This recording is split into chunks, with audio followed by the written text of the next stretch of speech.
Music by Neha Studio.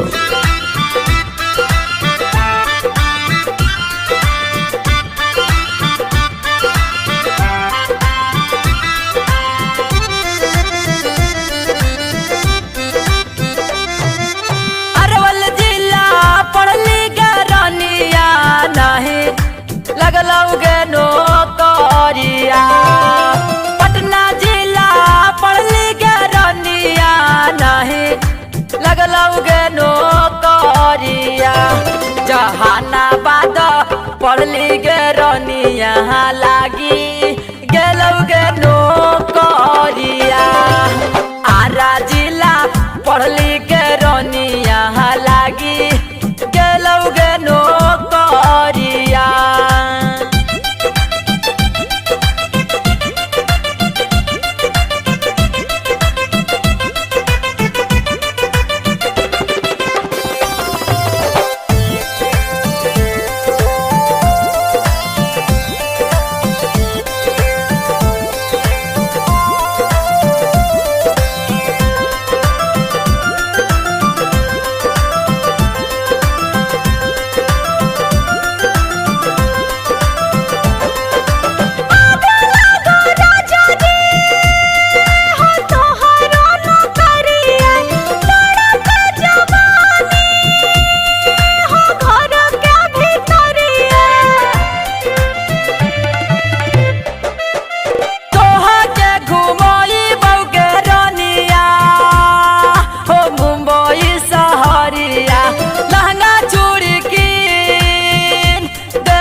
राजा धानिया नौकरिया जे लगलौ Garniya duty मिललौ राजा धानिया।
जहानाबाद पढ़ली गरनिया लागी गेलौगे नौकरिया।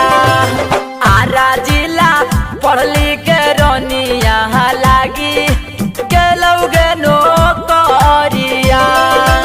अरवल जिला पढ़ली गरनिया नहीं लगलौगे नौकरिया।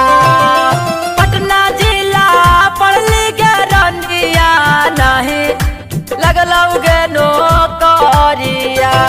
जहानाबाद पढ़ली गरनिया